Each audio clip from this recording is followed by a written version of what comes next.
According to an article that just came out, if you're looking to stack cash in 2024, this video is for you. Laundromats are coming in at number 1. This is a bit surprising, because you never see anyone using them.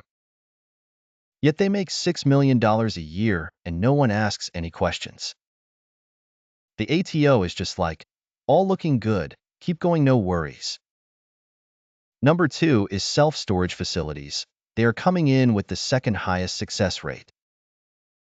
Number 3 is vending machines with a 91% success rate. Real estate is coming in at number 4. Number 5 is last-mile delivery services, and that's coming in at an 82% success rate. Number 6 is senior care centers with an 81% success rate.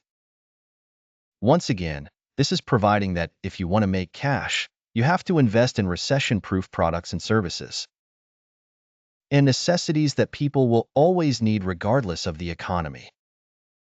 They are boring, but they make money.